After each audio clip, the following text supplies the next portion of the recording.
Rome. March 15th, 44 BC. The sun is barely past its peak, hanging pale and indifferent over the city that rules the world. Inside the Curia of Pompeii, the marble floor is wet. A man who once conquered Gaul, who crossed the Rubicon and made a republic flinch, who held the fate of millions in his hands, lies crumpled at the base of a statue of his oldest enemy, Pompey the Great. 23 stab wounds, his toga pulled over his face, because even in dying, Gaius Julius Caesar refused to let Rome see him broken, and 60 men, 60 senators, 60 men of learning and ambition, and some of them genuine principle, walk out of that building into the Roman afternoon, their hands still red, their hearts hammering with something they are already beginning to realize is not quite triumph. They thought they had saved the Republic. They thought wrong. Here is the question that should keep you up at night, the question that threads through everything you're about to hear. What happens when the men who kill a king discover they have only made him a god? What does Rome, eternal, patient, merciless Rome, do to the men who put daggers into its father? The answer is not quick. The answer is not clean, but the answer is absolute. Within 2 years of that afternoon, every principal conspirator was dead. Not peacefully, not honoured, not remembered as liberators the way they had imagined. They died abandoned or hunted, or by the very blades they had pressed into Caesar's flesh. They died watching everything they fought for dissolve like salt in the Tiber. They died knowing that in trying to prevent one man from ruling Rome forever, they had guaranteed it. This is not the story of Caesar's assassination. That story ended on the floor of the Curia, in the shadow of Pompey's statue, on an unremarkable Tuesday afternoon. This is the story of what came after. This is the story of the revenge of Rome, slow, total, and utterly without mercy. Before we go any further, if you are new here, hit that subscribe button now.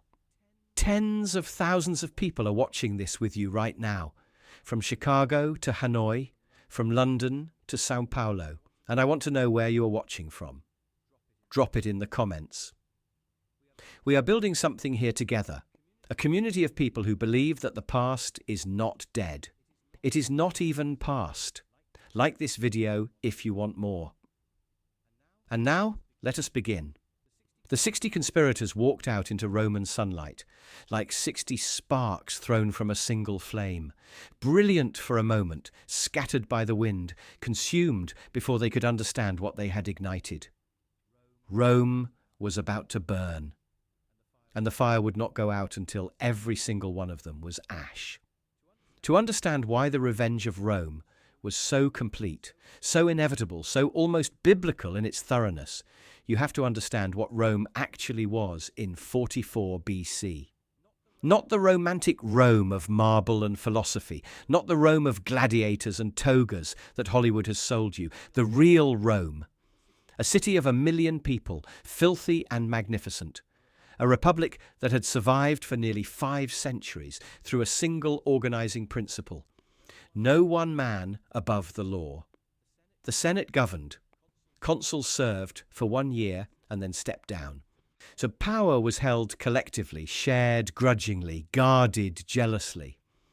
That was the deal. That was the thing that made Rome, Rome.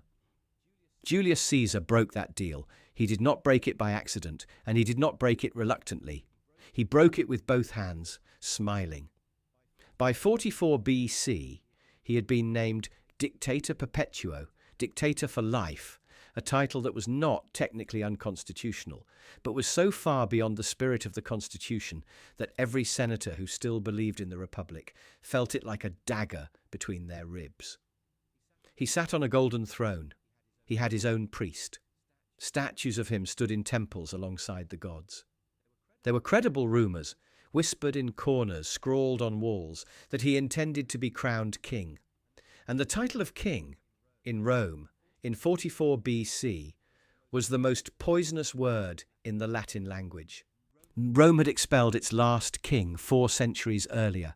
The memory was mythology by now, sacred and untouchable.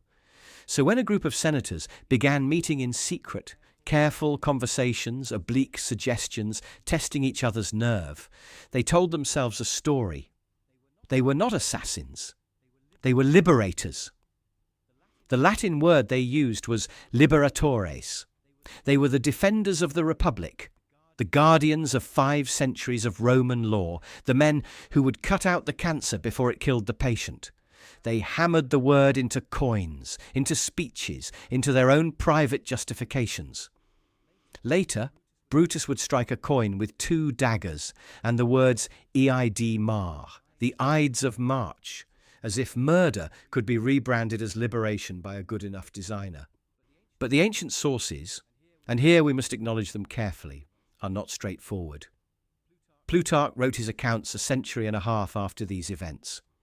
Suetonius, Appian, Cassius Dio, all of them writing from a Rome already firmly imperial, all of them shaping the story through the lens of what came after. When they praise Brutus, they are praising a man they know failed. When they condemn Cassius, they are condemning a man who was already legend by the time they picked up their pens. We hear these voices across 2,000 years of silence, and we must listen with that silence in mind now. The men themselves. Marcus Junius Brutus enters this story not in the moment of the assassination, but in the weeks before it, standing in a room of conspirators who were waiting for him to say yes. He had been approached carefully, precisely because his name carried weight. He believed himself descended from Lucius Junius Brutus, the man who had expelled Rome's last king and founded the Republic itself. That was not a minor detail of personal pride. That was, in Brutus's mind, a sacred obligation. He genuinely believed that he was constitutionally required to do this. When he finally agreed to join the conspiracy, he did not do it with relish. He did it with the grave, considered expression of a philosopher who has decided that his principles leave him no other choice. His defining flaw was this: he believed in his own nobility so completely, so unshakably, that he could not see the moments when that nobility had curdled into something more dangerous. He was not cruel. He was worse. He was certain. Gaius Cassius Longinus, you would recognize across a crowded room, and not because you would like him. Lean, watchful, the kind of man who notices exits. He had a long history of personal grievance against Caesar, snubbed for positions, overlooked for honours he believed he deserved, and while ancient sources acknowledge that his political objections to Caesar's rule were real, they also note, diplomatically, that his motives were not entirely disinterested. He was the one who originally recruited Brutus. He was the one who sharpened the plan into something actionable, who laid out the logistics, who understood that words and principles are nothing without a sharp edge behind them. Cassius was the spine of the conspiracy. Brutus was its face. And then there was Decimus Junius Brutus Albinus, not Marcus Brutus. A different man entirely, a distant cousin, and the most important conspirator almost no one today remembers, which would have infuriated him. Shakespeare called him Decius and gave him almost nothing to do. The ancient sources know better. Decimus had fought for Caesar throughout the Gallic Wars, commanded his fleets, won battles for him across Brittany and the Atlantic coast. Caesar trusted him like a son, more, in some respects, than he trusted Marcus Brutus. He had Decimus named as his secondary heir. He dined with Decimus the night before the Ides of March.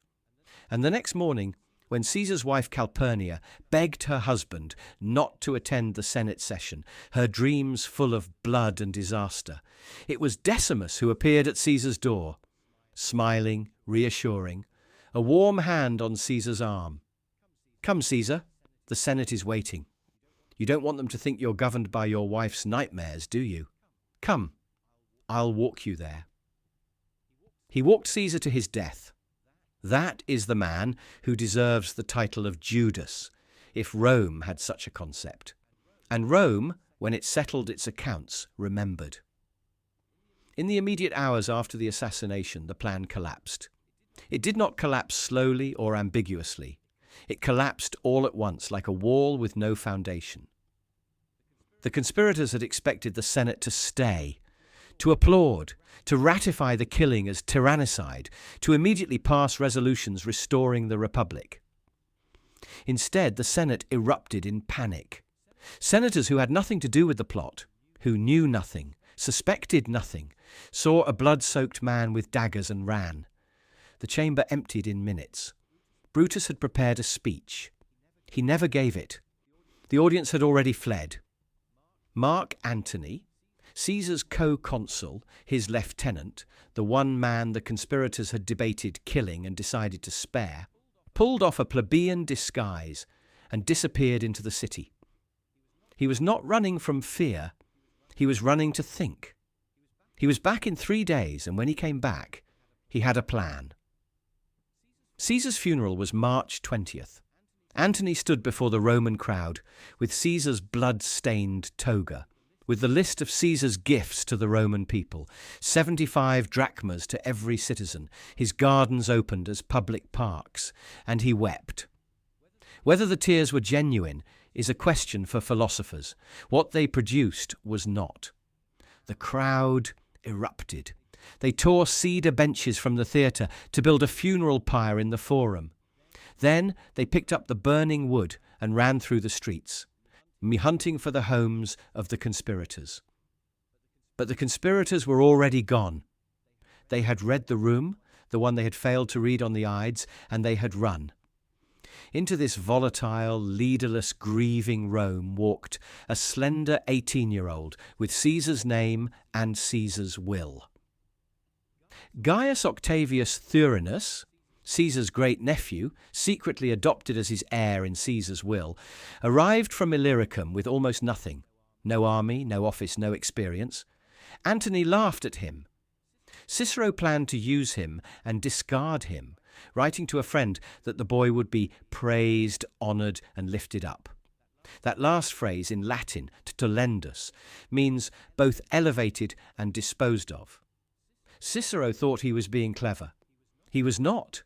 He was being prophetic in a way he did not intend. The world was rearranging itself.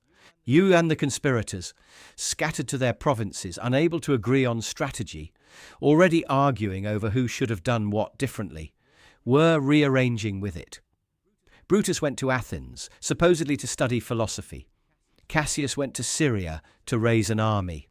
Decimus stayed in Cisalpine Gaul, the province Caesar had given him, and refused to give it up when Antony came to take it. But Rome remembers everything. And it was coming for all three of them. The ground, when it matters, is never just dirt. Ask any Roman general and he will tell you the same thing. Before you think about soldiers, before you think about tactics, before you think about anything else, you walk the ground. You feel the elevation under your boots.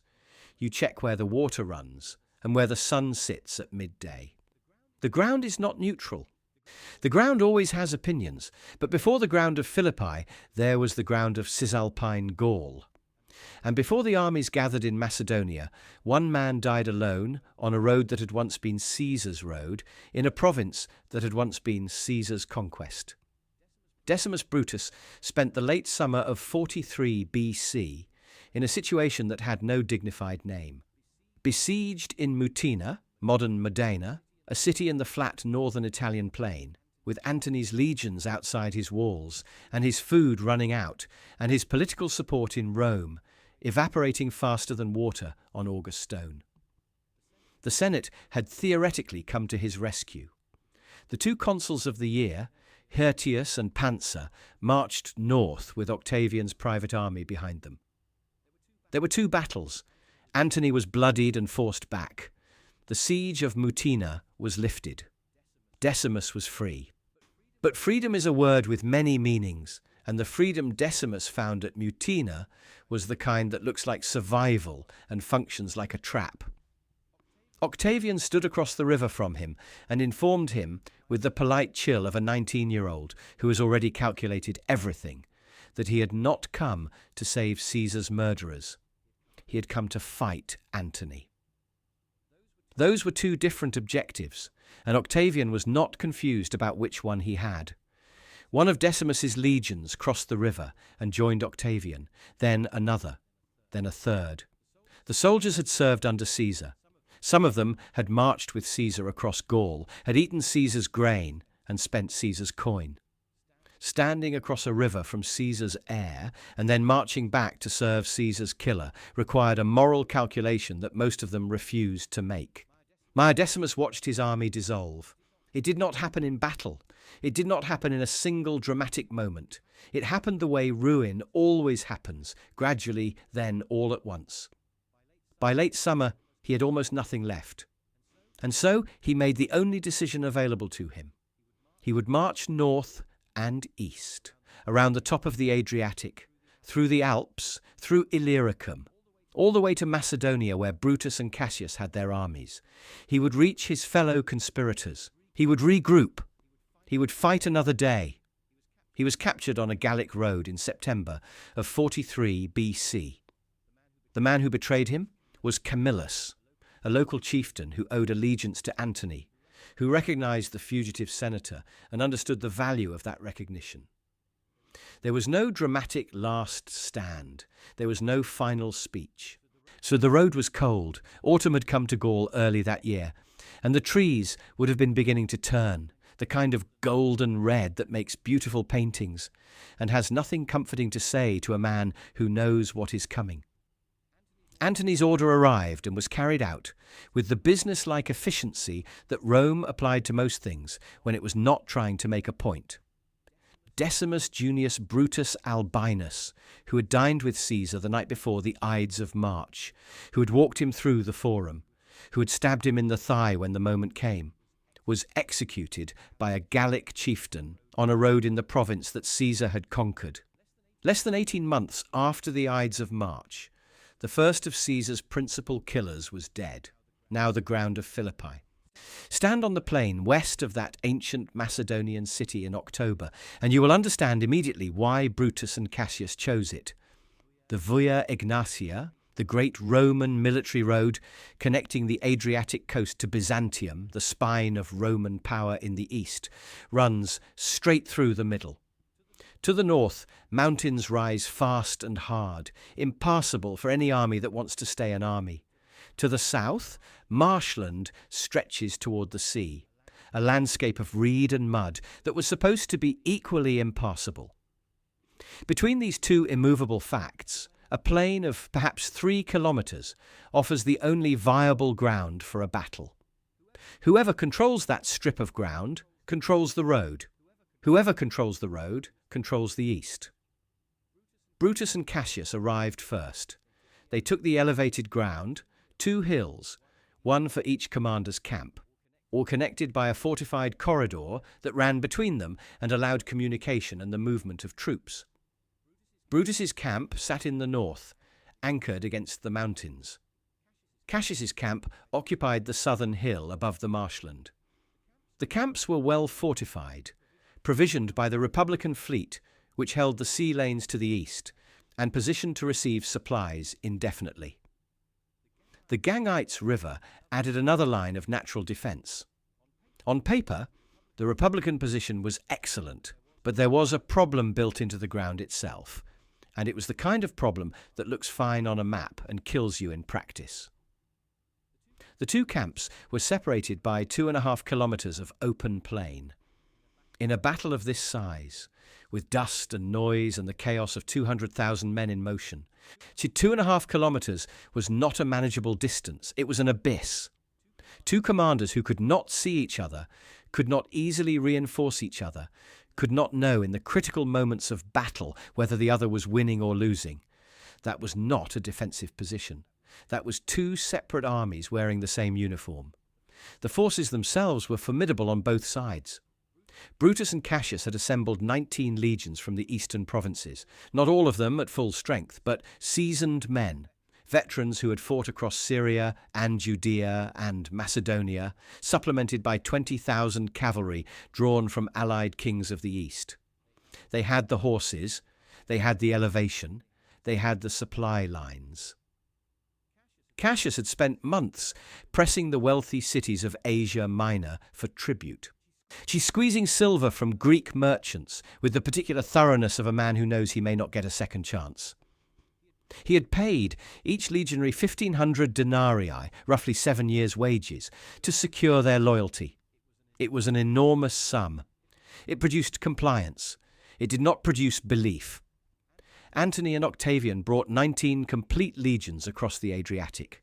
Smaller individual units, but full-strength formations, a slight advantage in raw numbers.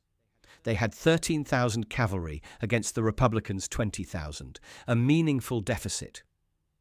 Octavian was ill again, as he had been throughout much of this war, and his personal command presence in the field was limited. Antony would do the actual fighting. Antony was always the one who did the actual fighting. The great irony hung over both armies like smoke. And many of the men on both sides had served under Caesar. They had marched the same roads, slept in the same camps, eaten from the same fires. Now they faced each other across a Macedonian plain, and whatever they told themselves about liberty or vengeance or loyalty, the reality was simpler and sadder. Rome was about to kill itself, and the dead would be Roman, regardless of which side they stood on. The night before the first battle in the Republican camp, a soldier sat near the edge of the light from the fire and ran a whetstone along the blade of his gladius. Not because the blade needed sharpening, it had been sharp for days, but because the motion was familiar. And familiar things keep the hands busy and the mind from going to places it should not go the night before a battle. Around him, the camp breathed and shifted with the presence of 40,000 men trying to do the same thing. Find something to do with their hands, something to say to the man next to them, some version of the future where they were still in it. Prayers rose in Latin and Greek, and a dozen Eastern languages. Incense burned before small portable shrines. A centurion 3 rows over was sick against the wall of his tent, and someone laughed, the sharp, slightly hysterical laugh of men who are afraid and trying not to show it. Cassius, in his camp to the south, received an omen that bothered him more than he admitted to his officers. His lictor, the official attendant who carried his ceremonial wreath, brought it to him upside down. The gesture was accidental, a stumble in the dark, a moment of clumsiness.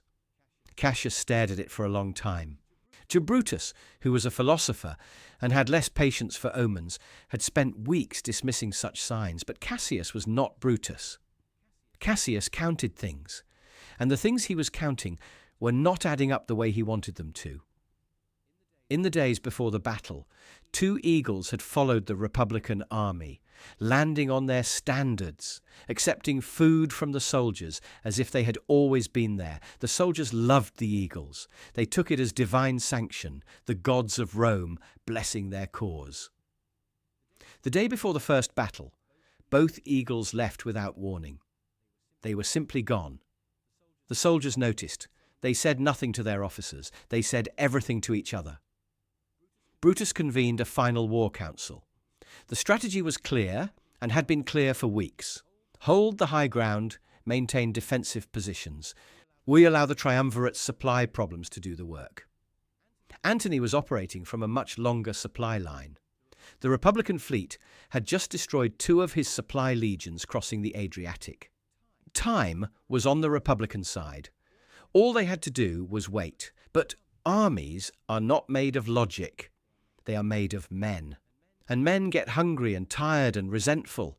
And the soldiers of Brutus and Cassius had been sitting on their hills watching Antony's men work, watching a causeway being constructed inch by patient inch through the supposedly impassable southern marsh, Antony's own private act of defiance against the geography.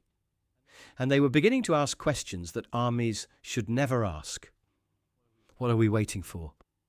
When do we fight? Do our commanders believe we can win? The fatal flaw was already there. to be buried in the ground between two hills, waiting to open.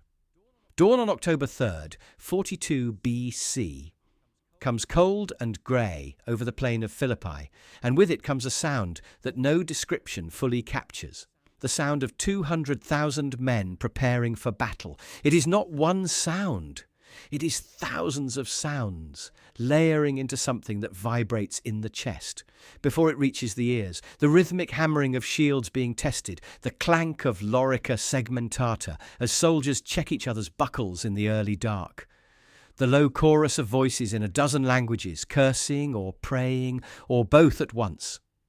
The smell of the camp is meat and smoke and horses, and the particular sharp sweat of men who did not sleep.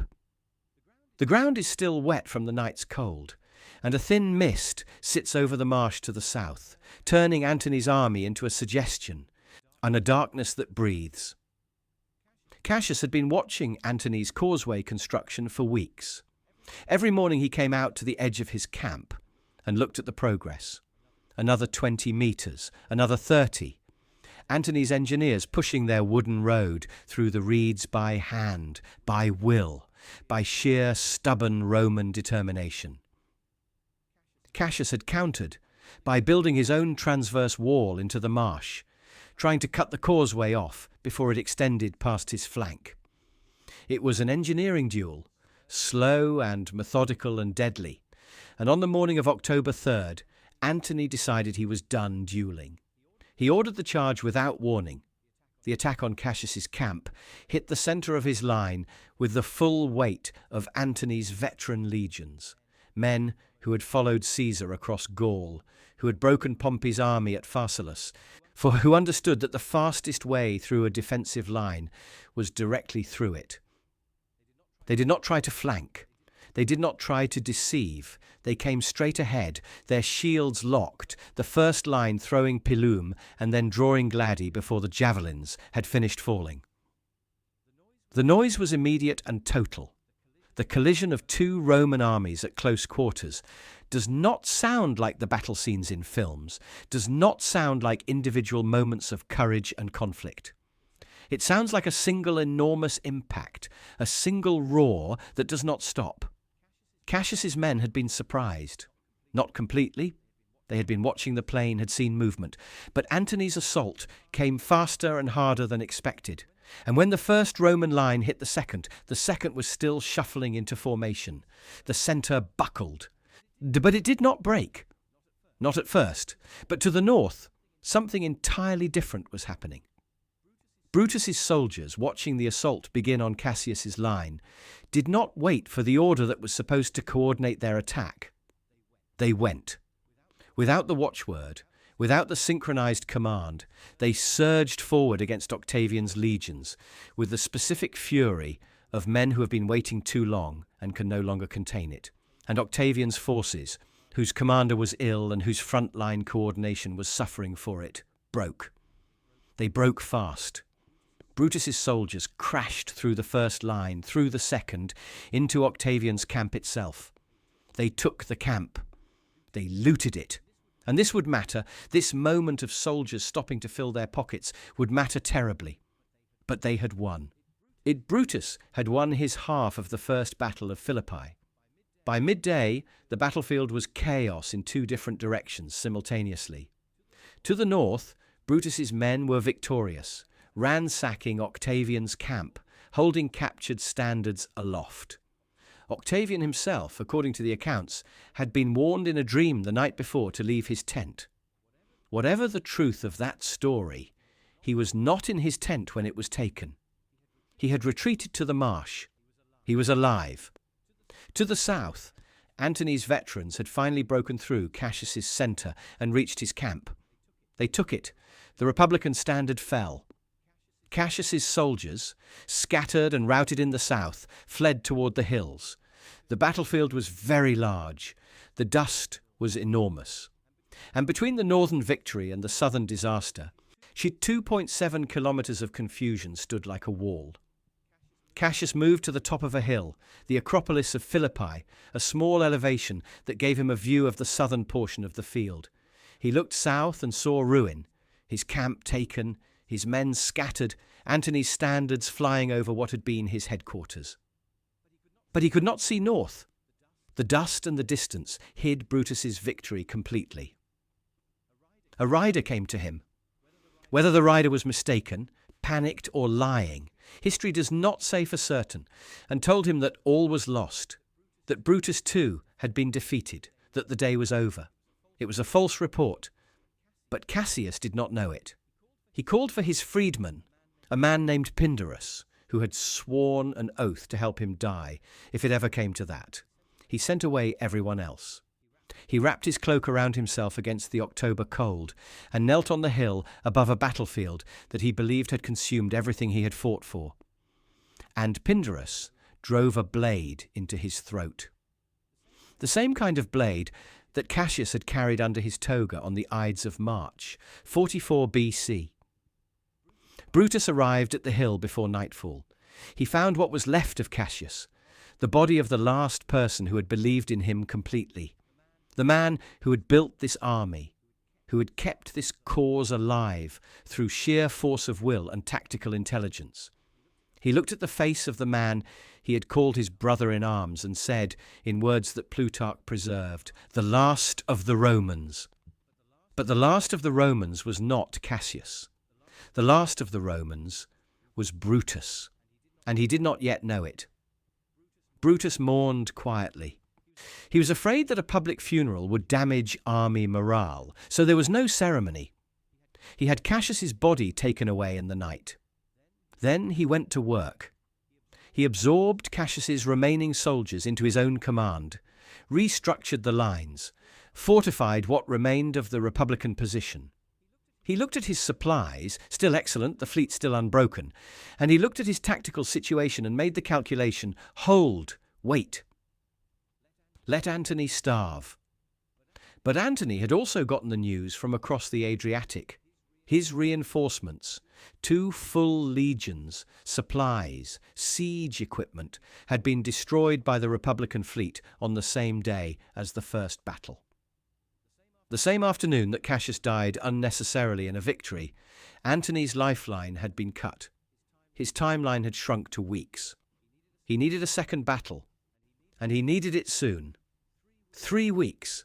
3 weeks of watching each other across the plain of Philippi, of patrols and skirmishes and the slow, terrible arithmetic of provisions. Antony was running out of food. His men were eating their horses.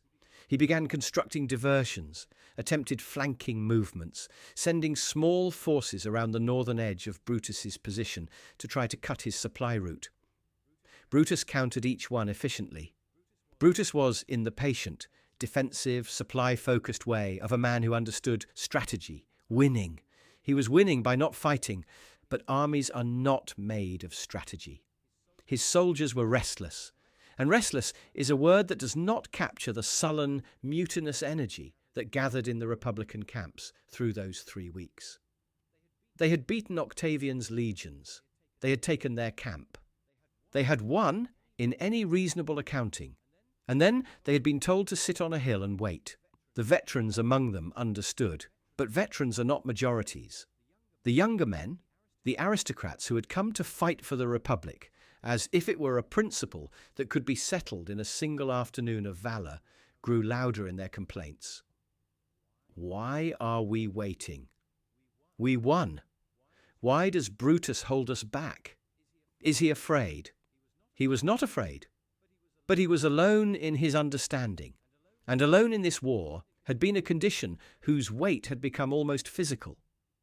Without Cassius to argue with, without that precise, cold intelligence to push back against his own instincts, Brutus was making decisions with a kind of hollow certainty, the certainty of a man who no longer has anyone to tell him he is wrong.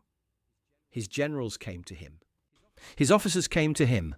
His soldiers sent messages through intermediaries. They wanted to fight. They wanted to finish it.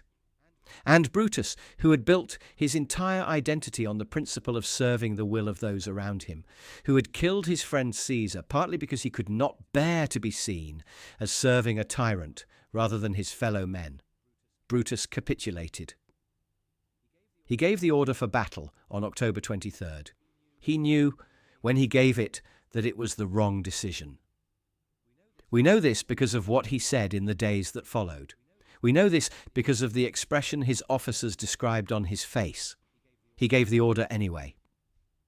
Phase 3. The Second Battle of Philippi. October 23rd, 42 BC. The morning is colder than the first battle, the sky lower, a flatness to the light that makes everything look grey and final. Both armies form before sunrise. For a few minutes, in the last dark before dawn resolves into morning, there is a silence between the two armies that has the quality of a held breath. Then it ends. Brutus sends his legions forward. The assault is organised, disciplined. He has not lost his mind, he has lost his argument, and the initial contact produces the familiar avalanche of sound and shock that opens every Roman battle. Steel hits steel, lines engage. The first casualties fall before the two armies have been in contact for 10 minutes. Men whose names are gone, men who came from cities across the Mediterranean world and died on a Macedonian plain without having seen the reasons they were told to come here. The confined space between mountain and marsh is working against Brutus in a way that the first battle did not reveal. The Republican cavalry, those 20,000 horsemen who had seemed so formidable in the planning stages, cannot manoeuvre. There is no room. The marsh blocks the south, the mountains block the north, and the plain between is packed with infantry in close contact. The cavalry stands and watches. The battle will be decided by the infantry slog, by men on foot with short swords in very close proximity. And in that contest, Antony's veterans are exactly that. Veterans, men who have been doing this particular terrible thing for longer than some of their opponents have been alive. By midday, the centre of Brutus's line is holding but not advancing. By early afternoon, it is holding and giving ground. The grind is relentless, the way all Roman infantry battles eventually become relentless. The weight of men pressing against men. So it's the psychological attrition of pushing against something that does not break and does not give and does not stop. The Republic died here, in the mud, in the noise, in the dust, but it did not die all at once. It died one section at a time, one cohort at a time, one man at a time. There was no single dramatic moment of collapse, no cavalry charge that broke the entire line. There was just the slow, terrible process of an army that no longer believes it can win, running into an army that does. Belief in a Roman battle was not a poetic abstraction. It was the thing that kept a man's shield up when his arm was exhausted. It was the thing that made him step into the space left by the man next to him who had just gone down. When belief left Brutus's army, and it left gradually by units, like light failing at the end of a day, what remained was just men in armour who wanted to be somewhere else. The line broke. Not everywhere at once, but enough. A section in the centre that fell back faster than the sections beside it, creating an angle, a vulnerability, a place where Antony's men could push and widen the gap. The sections beside it tried to compensate, found themselves flanked, fell back in turn. The collapse was not a rout, not yet, but it was the beginning of one, and experienced soldiers on both sides could recognise it. The sound changed. The crowd noise of a battle in balance has a particular low roar, a kind of grinding steadiness. When a line is breaking, the sound changes in pitch and tempo. Something opens up. You can hear it, even if you cannot see it. Antony's cavalry, waiting on the flanks for exactly this moment, began to move. Brutus pulled perhaps a third of his army back from the breaking line, the veterans, the steadiest units, the men he trusted, and tried to reform on the high ground, behind the original position. It was the correct tactical response. It was also, by this point, irrelevant. Antony's cavalry was already swinging around the flanks. The encirclement was beginning. For a brief time, perhaps an hour, Brutus held his fragment of an army on a Macedonian hillside, while the rest of the Republican force dissolved into pursuit, into surrender, into flight. He asked his generals one by one to help him die. They refused one by one. Publius Volumnius, who had been his friend since their school days in Athens, refused. Dardanus refused. A man named Clytus refused, turning his face away. Each refusal was its own kind of abandonment, though none of them meant it that way, though each of them was trying in their own helpless fashion to hold on to the last hour of the last day of the Roman Republic by keeping alive the man who embodied it. Brutus quoted Euripides in the darkness. It is a line preserved by Plutarch, and it has the quality of something a man says when he has stopped performing and started thinking out loud. "Oh, wretched virtue, you were only a word, but I followed you as though you were real." He found his friend Strato, who had no argument left to offer. Strato held the sword. Brutus ran himself onto it. Brutus, gone. Before the first light of October 24th had touched the Macedonian hills, the man who had killed Julius Caesar because he believed the Republic required it was dead, and the Republic died with him. The plain of Philippi, on the morning of October 24th, 42 BC, was the quietest place in the Roman world. In the grey early light, the field looked nothing like the terrain it had been 16 hours before.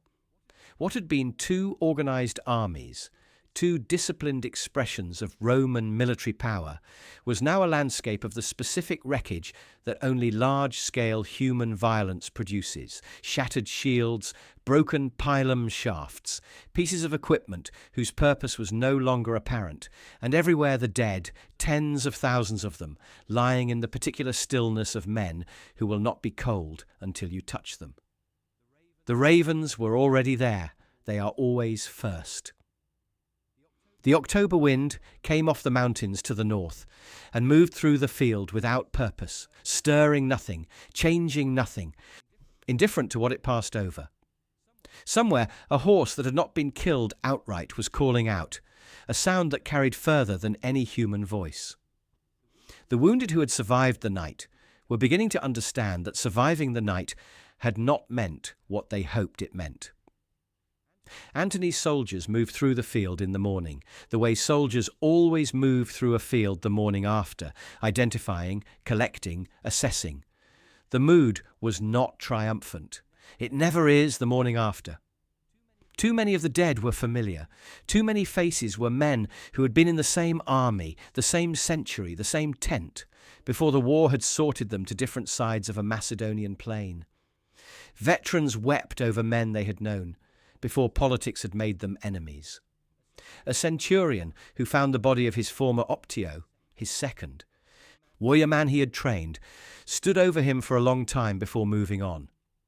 The numbers, when they were eventually tallied, were staggering even by the standards of Roman civil war. The Republican losses were approximately 20,000 dead, with 14,000 more taken prisoner. The triumvirate's casualties were severe as well. Octavian's army had taken catastrophic losses in the first battle, and the second battle had been a grinding, close-contact slaughter that left neither side unbloodied. But the Republican army no longer existed. What had been the armed expression of 5 centuries of constitutional tradition was now 14,000 prisoners sitting on a hillside, waiting to be processed. Most of the captured nobles made a choice that said something clear about the two men who had defeated them. They surrendered to Antony, not to Octavian. Antony, for all his theatrical grieving over Caesar, was known as a man who could be generous in victory, who understood that today's prisoner was tomorrow's ally, who did not confuse winning a battle with needing to prove a point on every individual body. Octavian was young and precise, and had a memory for things that was not softened by sentiment. The nobles chose Antony. Several of them, Marcus Valerius Messala Corvinus among them, would go on to distinguished careers in the Augustan Rome that was coming. But they chose carefully who they surrendered to. Brutus's body was found on the hillside. He had fallen on his sword at the end, and his body had the particular quality that suicides have, something arranged about the position, something chosen. Antony, who had been Brutus's political enemy for 2 years, and who had every practical reason to display the body as a trophy, looked at what remained of the man he had called the noblest of the conspirators and made a different decision. He removed his own scarlet military cloak, the cloak of a Roman general, a significant piece of symbolic material, and laid it over Brutus's body. He sent the remains to Servilia, Brutus's mother, for proper burial. It was a gesture that cost Antony nothing strategically, and revealed something genuine in him, something that the subsequent history of his rivalry with Octavian would mostly obscure. Cassius had died separately, on his hill above the southern camp, during the first battle 3 weeks before. His body had been buried privately, without ceremony, in the darkness.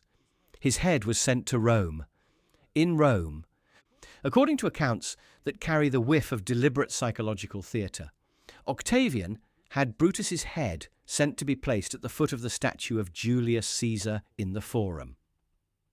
Whether this actually happened, whether the logistics of preserving a human head across the Adriatic in October were practical, or whether this is the kind of story that gets added afterward because it feels true. The ancient sources report it, and the image endures. 2 years and 7 months after a group of senators stabbed Julius Caesar 23 times in the Curia of Pompey, one of their heads rested at the feet of his statue. The mathematics of history occasionally achieve a kind of poetry that is more disturbing than comforting. The 14,000 Republican prisoners were folded into the triumvirate's legions, which tells you something essential about how Rome worked. The ideology of the men holding the swords mattered less than the swords themselves. Veterans were veterans. Their skills did not change with their political allegiance. They were rearmed, reorganized, and marched west. They would conquer for the new masters of Rome exactly as they had fought against them. Portia, Brutus's wife, the daughter of Cato the Younger, that extraordinary granite-principled man who had killed himself rather than accept Caesar's pardon, is traditionally said to have died by swallowing hot coals when she received news of her husband's defeat.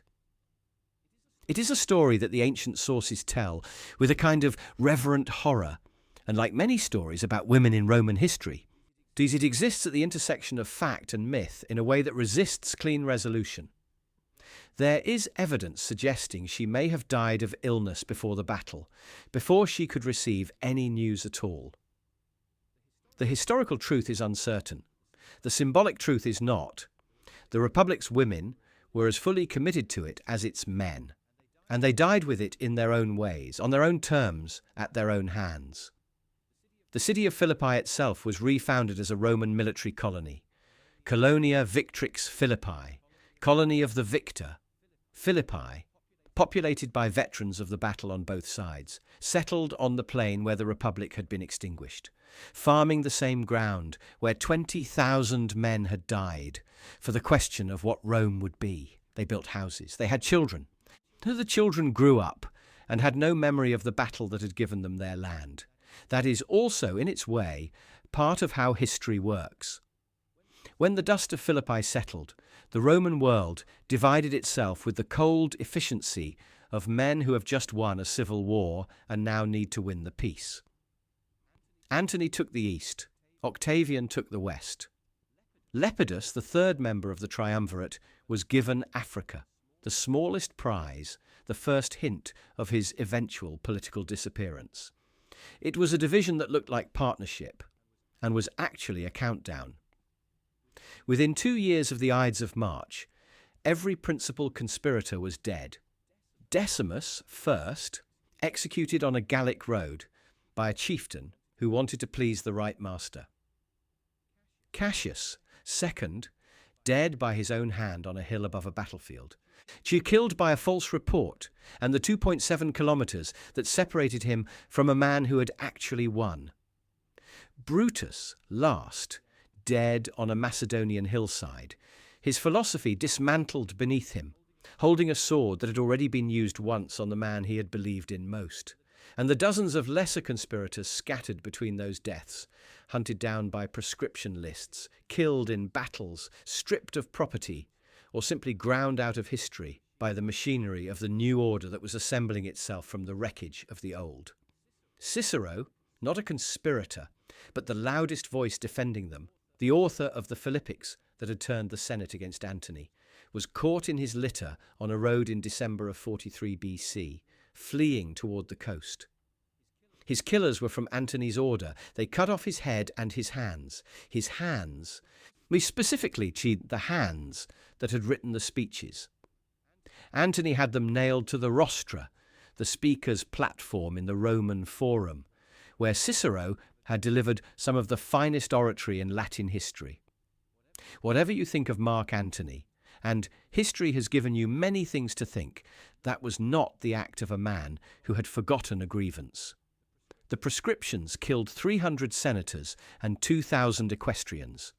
The property of the dead funded the armies that had killed them.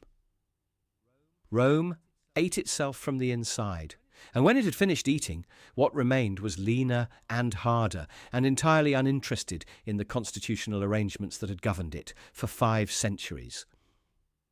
Caesar was deified. Officially, formally, by senatorial decree and popular acclamation, Julius Caesar became Divus Julius, the divine Julius, the god of the Roman state. His adopted heir, Octavian, became Divi Filius, son of a god. The propaganda machine of empire was not subtle, but it did not need to be. Subtle is for people who are not certain they have won. But the revenge of Rome was not finished with the conspirators. It turned with its characteristic patience on the men who had carried it out. Antony, who had delivered Caesar's funeral oration and broken the Roman mob into a weapon, who had hunted down Caesar's killers across the Mediterranean, who had covered Brutus's body with his own cloak in a gesture of genuine respect. Antony spent the years after Philippi building an empire in the east, drawing on the wealth of Egypt and the love of Cleopatra, accumulating power in a way that looked increasingly like exactly what Caesar had done. And Octavian, while watching from the west, with the patience of a man who has already waited longer than most people his age have been alive, assembled his arguments and his allies and his legions. In 31 BC, at Actium, off the western coast of Greece, not far from Philippi in the broad geography of the eastern Mediterranean, Antony's fleet met Octavian's. The battle was decisive. Antony escaped with Cleopatra, but escape was not survival, and survival was not victory, and within a year both Antony and Cleopatra were dead by their own hands in Alexandria. Mark Antony, who had wept for Caesar, who had avenged Caesar, who had won Philippi and made it possible for Octavian to become what he became, died by his own sword. Another suicide, another blade. Rome was very consistent about these things. In 27 BC, the Senate granted Octavian the title Augustus, the revered one, the sacred one, a word that elevated its bearer to something between man and God, without technically calling him king or dictator. He had learned the lesson of Caesar's death so completely that he spent 40 years as the effective ruler of the Roman world, without ever giving his enemies the specific title they could use against him. He called himself princeps, first citizen. He was careful, precise, and patient in a way that made Caesar look almost amateurish by comparison. The republic they had killed Caesar to save never returned. Not for 5 centuries, and even then only in fragments, in brief and unstable experiments, in the Eastern Empire's slow twilight. The Senate continued to meet, to vote, to deliberate, in the way that institutions sometimes survive long after the purpose they were built to serve has been removed. The magistrates held their offices, the forms were maintained, but the substance was gone, as thoroughly and finally as Cassius had been removed from the hill above Philippi. They threw a stone into still water to stop a wave, and made a tsunami. That is the philosophical epitaph of the liberatores, the word they chose for themselves, the word they struck onto coins with daggers and dates, and the fierce pride of men who were absolutely certain they were right. They were not wrong about Caesar. He probably did intend to be king, in some form or another, in some arrangement that Rome's republican constitution could not accommodate. They were not wrong about what his continued rule meant for the institutions they valued. They were wrong about what his death would mean. They assumed that removing the man would remove the problem, that the vacuum he left would be filled by the restoration of the old order, that Rome, presented with the absence of its dictator, would remember how to govern itself collectively. Rome remembered nothing of the kind. Rome, presented with the absence of its dictator, found a better one. They won the moment. Rome won the century. Centuries later, the plain of Philippi is quiet in a way that the October of 42 BC never was. Northern Greece, near the modern city of Kavala, the ancient port of Neapolis, where the Republican fleet once held the sea lanes. Archaeologists walk the site with their instruments and their careful attention, and the ground gives up what it has been keeping. Roman coins with the worn faces of emperors, fragments of iron that were once weapons, lead sling bullets with the names of their makers still legible on them. The Via Egnatia still runs through the area, the same road that carried those armies, worn deeper into the earth now, overgrown in places, but there. The ruins of the ancient city stand on the northern edge of the plain. Marble columns that were raised centuries after the battle, when Philippi had become a prosperous Roman colony, full of veterans and their children, and their children's children, none of whom had seen the field when it was a field of the dead. Paul the Apostle came here later, in the 1st century AD, and founded one of the earliest Christian communities in Europe, the church at Philippi, addressed in one of the most personal of his letters. He was writing to people who lived above a mass grave that was already 100 years old by his time. He did not know it was there. Or perhaps he did. Perhaps that is why the letter has the quality it has. The specific tenderness of a man who understands that the ground beneath human hope has always been saturated with the blood of people who hoped differently. The ground remembers what the men forgot, that no blade has ever killed an idea. Caesar as a man died in the Curia of Pompey on March 15th, 44 BC. Caesar as an idea, as the template for one-man rule, as the proof that a republic can be converted into an empire by a single sufficiently determined individual, as the name that every subsequent ruler of Rome would take as a title. Now as the root of the German word Kaiser and the Russian word Tsar, that Caesar did not die on the Ides of March, that Caesar is alive in every authoritarian who has told a republic that it needs a strong man to survive, in every Senate that has voted away its own power in the name of security, in every citizen who has looked at a crumbling institution and decided that what it needed was not reform but a master. The conspirators understood that Caesar was dangerous. They did not understand that Caesar was inevitable. Not this Caesar, this particular brilliant, vain, generous, ruthless man, but what Caesar represented, what he had proved possible. Once you have shown that one man can take a republic, other men will know the way. This is what the revenge of Rome ultimately was, not the death of 60 senators, not the suicide on a hillside in Macedonia, not the prescription lists, or the severed heads, or the nailed hands on the rostra. The revenge of Rome was this, that the men who killed Caesar to save the Republic gave their enemies the excuse to end it. Every future Augustus pointed to the Ides of March and said, "This is what happens when you trust the old ways. This is what happens without a strong hand. Look what they did. Look what we had to do to stop them." And the Senate nodded, and the people shrugged, and the Republic, that magnificent, fractious, corrupt, extraordinary 5th-century experiment in collective self-government, quietly ceased to matter. The 60 sparks that walked out of the Curia of Pompey into the Roman afternoon were not wrong about Caesar, they were wrong about Rome. They thought Rome was the institution. Rome was the idea, and the idea, it turned out, had already decided what it wanted to become. On that October morning in 42 BC, on a plain in Macedonia, the last men who disagreed fell on their swords. And the world moved on without them, as the world always does, as the ground always does, indifferent, patient, ready for whatever comes next. Centuries later, the ground is still there. It remembers everything. If this story moved you, if you felt something in the silence between the swords, leave a comment. Tell me where you watch this from. Like this video and subscribe if you want to keep going deeper into history's most extraordinary moments. We have so much more to uncover together. The past is not over. It is waiting. It is